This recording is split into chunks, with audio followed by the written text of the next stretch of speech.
Vermais de volta com você. E você aí de casa já sabe, né? Sempre a cada 15 dias, nas quartas-feiras, tem o nosso quadro Saúde da Mulher com o Dr. Belarmino José da Silva. Mais uma vez, mais do que bem-vindo aqui ao nosso Vermais, doutor. Obrigada mais uma vez também pela presença. Aí hoje o nosso tema são as dores mamárias. Aí eu já começo perguntando, aquela perguntinha básica, né? O que são essas dores mamárias, doutor? Obrigado, boa tarde a quem está nos assistindo. E dores mamárias, Suzana, é uma queixa muito frequente, uma preocupação que toda mulher tem e deve ter, porque ela pode ser simplesmente uma alteração benigna da mama, como ela pode ser uma alteração também que possa sugerir um carcinoma mamário. A dor, ela ocorre basicamente por uma alteração na estruturação da mama. A mama, mensalmente, ela recebe, através das glândulas, não sei se o David vai conseguir mostrar aqui, ou eu ergo, a mama... Segurar, é. A mama... Mais pra frente, doutor, assim, viradinho. Um negocinho pra não dar. A mama, mensalmente, ela recebe, através desses canalículos, hormônios. Então, as dores geralmente ocorrem no período da idade que a mulher é fértil, dos 14 até os 45, 50 anos, devido ao fato dos hormônios se localizar nesse local aqui, que são as glândulas mamárias, e drenam para o mamilo.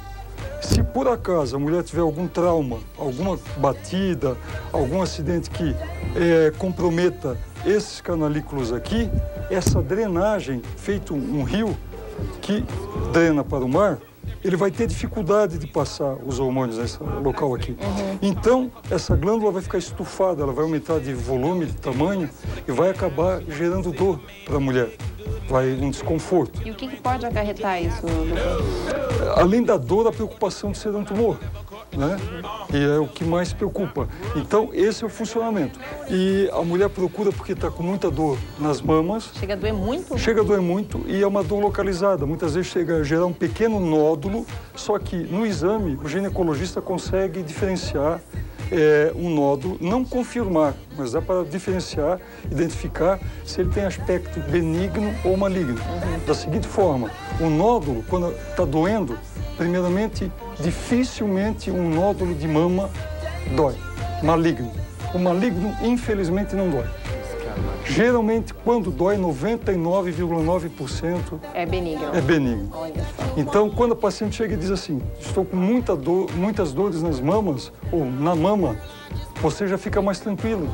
Porque a gente já sabe cientificamente o que dá dor E a probabilidade de ser um câncer maligno é muito pequena. É muito pequena. Geralmente o câncer maligno, a gente detecta um pequeno nódulo que a própria mulher, às vezes, palpou em casa e ela vai para ver o que é aquele nódulo. E depois retira-se, porque no exame clínico, Suzana, a diferença de um nódulo benigno para maligno é a seguinte: o benigno, ele, além de móvel, ele é bem delimitado na palpação. Você toca ele e consegue fazer com que ele se mova. Já o maligno, ele tem umas espículas, feito um pedregulho, uma pedrinha cheia de pontinhas. E não se move? Ele não se move. Desde o começo ele já tem essa característica de ser... ele tem essa peculiaridade de ser... já está enraizado, digamos assim. Desde o comecinho, o que vai diferenciar é que ele vai aumentar com o tempo. Mas não necessariamente a pessoa que tenha uma dor mamária possa ser um câncer, mesmo benigno. Em absoluto. Não necessariamente isso. Repito, geralmente quando dá dor, a não ser que seja uma metástase ou a paciente esteja numa fase terminal, vai doer por acometer costela, acometer nervos. Aí ela pode até ter dor, mas senão não dói.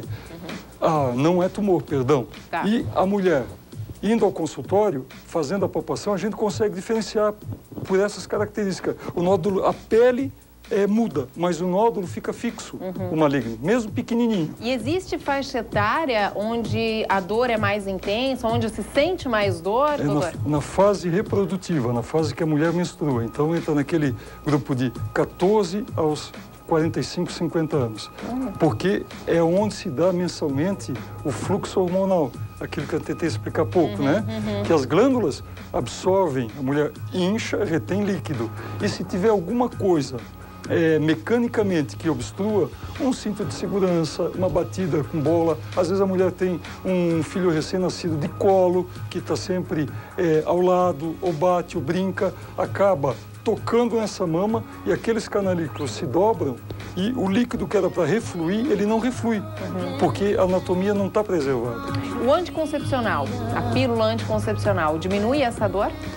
Não diminui a dor, pode até diminuir a dor, mas o que eu acho mais interessante é que o anticoncepcional, quando bem indicado por um profissional, ele faz com que diminua a incidência de tumor de mama. Nossa! Porque ele inibe a ovulação. É como a mulher que tem filhos, ela, enquanto está gerando, ela inibe um hormônio chamado estrogênio, que seria o adubo de todo tumor do aparelho reprodutor feminino. Então, durante a gravidez, não menstrua, então não tem ação de estrogênio. Durante a lactação, a mulher que amamenta também fica um pouquinho mais protegida contra o câncer de mama. E o anticoncepcional, ele protege pelo fato de, não ocorrendo ovulação, ter uma ação mais progesterona, que é um outro componente também feminino, não é masculino, mas que predomina ali. Aí, já que a gente falou em amamentação, a gente pode citar esse fator, né? Esse é o fator. De amamentar, dói a mama, né? Doendo a mama, a mulher, ela pode também estar preocupada, porque ela começa a ter um abscesso, ou mais comumente chamado um furúnculo. Ela chega no consultório com uma lesão na mama e você, analisando aquela mama, você consegue observar que é um abscesso com pus dentro e tudo mais. Então, o que é feito? Compressa fria sobre a mama para reduzir o processo inflamatório, feito a utilização de anti-inflamatório com aerosol. Existem no mercado vários anti-inflamatórios que a mulher pode passar em cima e, quando necessário e bem indicado, até o uso de antibiótico. E, em última instância, Susan, é feita uma drenagem dessa glândula. Sai toda aquela secreção purulenta e a mulher tem um alívio das dores e só vai voltar a dar de mamar naquele seio a partir do momento que não tiver mais a contaminação. Quando houver pus numa mama, a mãe deve evitar de amamentar naquele seio e oferecer o peito oposto, que não está comprometido, no caso. Legal, isso aí. O sutiã de ferrinho pode causar a dor mamária. E mais do que isso, tem pessoas que dormem com o sutiã. E aí?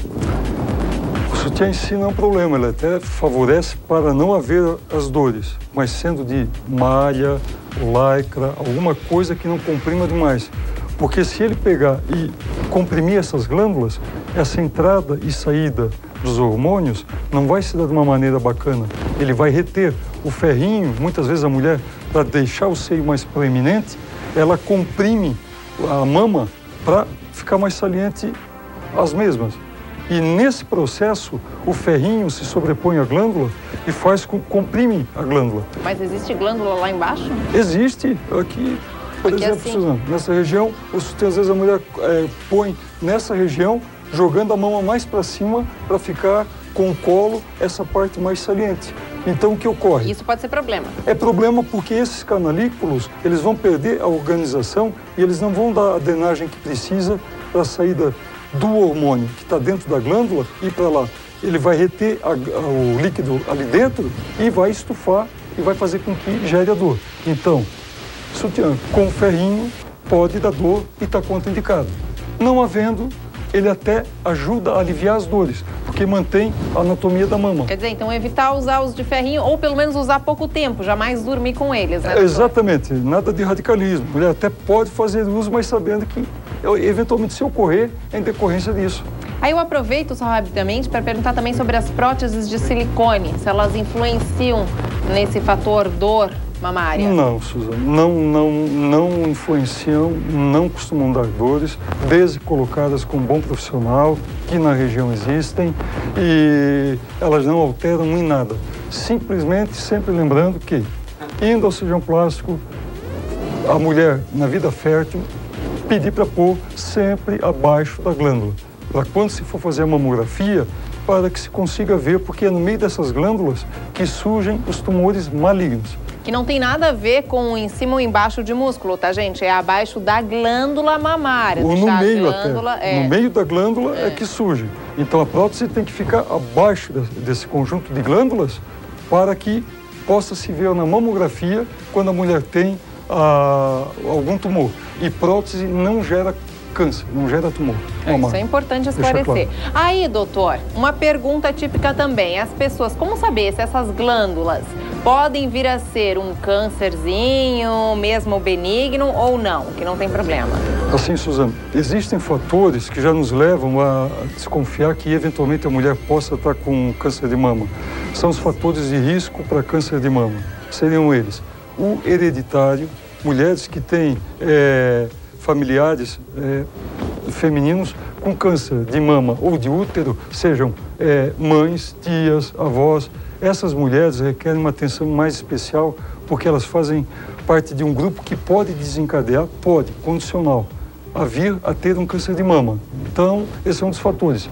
A idade avançada da mulher, acima de 40 anos, aumentam a chance. Então, a mulher acima de 40 anos, por favor, tendo possibilidade, faça a sua mamografia anualmente. Outros fatores seriam: a amamentação protege, mediante o fato que a gente acabou de colocar, porque não tem o estrogênio. Outros fatores, a gestação também, naquele período, a mulher ela não libera o hormônio estrogênio. Quer dizer, ficando grávida, quanto mais gestação, mais protege. Digamos, dentro de um planejamento familiar bom, ok. Fica protegida, tendo um filho, 2, né? Então, a gente tem que pensar também em outras circunstâncias. Claro. E a obesidade é outro fator, porque a gordura, em última instância, é estrogênio. Então, a mulher obesa também tem uma maior possibilidade de ter um tumor que uma não obesa. Olha só, porque a obesidade por si só já gera a gordura, o tecido adiposo é formado, entre outras substâncias, por estrogênio. Nossa, que interessante isso. Doutora, a gente já tem ligação na linha. Alô, quem fala? Oi, boa tarde, é Luzia. Oi, Luzia, seja bem-vinda. Você fala de onde? Blumenau. Blumenau? Verde. Ok, Luzia, tire a sua dúvida aí com o doutor Belarmino. Doutor, fazia 3 anos que eu fui mordida por um cachorro e ele afetou o seio. E de umas 3 semanas pra cá, meu seio ele tá bem inchado, aumentou o volume dele e está sendo secreção na mama. E debaixo do braço eu estou com íngua. Isso poderia ser, será essa inflamação ali, essa coisa que o senhor está falando, ou será por causa da mordedura do cachorro? Do cachorro. Interessante isso, doutor. Requer uma consulta, Luzia, bem detalhada para ver se foi dessa picada de inseto. Cachorro? Mas ela teve também uma picada de inseto anterior e depois ela está querendo fazer um diagnóstico diferencial.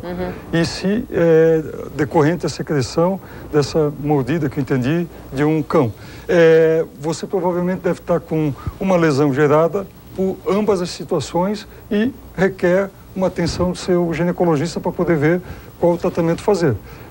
Obviamente que muito provavelmente não seja nada tumoral, mas só fazendo um exame detalhado para poder lhe dizer exatamente o que está acontecendo. O que pode vir a acarretar numa situação como essa, como a da Luzia? Uma infecção, um abscesso, como a gente acabou de falar. As glândulas podem se contaminar e reter muito pus, e esse pus, se não for drenado e feito antibiótico a contento, ela pode ficar com cicatrizes desagradáveis na mama, vai mudar a anatomia da mama dela e, estando na idade fértil, no futuro pode acarretar até em prejuízo da amamentação. Aí, doutora, ela citou um negócio interessante, antes da gente dar continuidade, só o lance da íngua, né? As pessoas têm íngua muitas vezes na axila. Foi uma ótima colocação dela, isso influencia, porque tem a alguma mama coisa a ver? Tem tudo a ver. A mama, o primeiro local que drena, tanto é que quando a mulher tem um tumor maligno, é feito, a gente chama esvaziamento axilar. É retirado todos os linfonodos, que são essas ínguas, da axila, porque o primeiro local que dá metástase, ou seja, que esse tumor corre, é para a axila. Então, sempre que diagnosticado um tumor de mama, se faz uma limpeza na axila, retirando essas ínguas, chamadas cientificamente de linfonodos, para proteger a mulher. Porque se nesse é uma barreira que o corpo tem, drena o tumor, ele vai tentar ganhar o organismo vencendo, passando pela axila. Uma vez passando a axila, ele ganha corrente sanguínea. ganhando a corrente sanguínea, chama-se metástase. Aí é praticamente Por isso tem que ter o cuidado com a íngua também, se tem uma íngua é problema. Muito. Às vezes o primeiro sintoma é a própria íngua. Olha, que interessante isso, a gente quer Por isso, eu até, Luzia, obrigado, porque falou de algo que... Bem legal mesmo, para a gente poder passar para o pessoal adiante, né? Doutor, aí o tratamento dessas dores mamárias, quais são? Principalmente a vitamina E. São compostos de vitamina E, porque a vitamina E, ela epiteliza esses ductos, esses canais, por onde drenam os hormônios que geram a dor mamária. Então, depois de muita análise, se descobriu que os ductos mamários são feitos com a base de um componente da vitamina E ou ácido gama-linolênico. As mulheres que fazem uso vão saber do que eu estou falando. Eu prefiro falar a vitamina E. Está presente em quais frutas, para a gente também poder já prevenir, né? A vitamina E, principalmente em grãos tipo o amendoim, né? São encarados como afrodisíacos também. Seria a dieta do Mediterrâneo. Então, o pistache, que não é uma coisa muito da nossa cultura, as nozes, o amendoim, tem a vitamina E. Aí já vai estar prevenindo, né? Vai estar prevenindo com certeza. Mas eu acho a melhor forma ainda de prevenção, Suzana, tendo a oportunidade, a mulher se palpar, sentir um nódulo, na dúvida, procurar o seu médico para que ele possa fazer o diagnóstico e, eventualmente, sugerir uma mamografia, um ultrassom, ou muitas vezes coletar o material que sai pelo mamilo, como pode ocorrer às vezes, e mandar para uma análise para poder saber se é benigno ou não. E essa palpação tem que ser diária, né, doutor? Diária, durante o banho, né? Tomar como hábito isso. Com certeza. Então tá joia, doutor. Muito obrigada mais uma vez pela sua participação, sempre aqui na nossa Ver Mais, esclarecendo todas as dúvidas do pessoal de casa. Quer dizer, eu digo todas, né, de forma peculiar, assim, da gente aqui, porque infelizmente a gente não consegue passar todas as ligações, que são várias, adiante aqui, por causa do nosso tempinho, que eu sempre falo aqui no Ver Mais, que é reduzido. Mas mesmo assim, muito obrigada, tá, doutor? Obrigado, Suzana. E quero deixar claro que é sempre um prazer estar aqui, e não só por estar na presença da Susan e de todos vocês em casa, mas dessa família maravilhosa aqui da RIC TV, e dizer que me gera a oportunidade como o mágico que daqui saiu e deixou a todos nós muito instigados com a mágica. Então o programa, além da gente poder trocar uma conversa bacana, ele nos propicia também mais conhecimento. Ah, que Obrigado, delícia. eu. Que legal. Obrigada, doutor.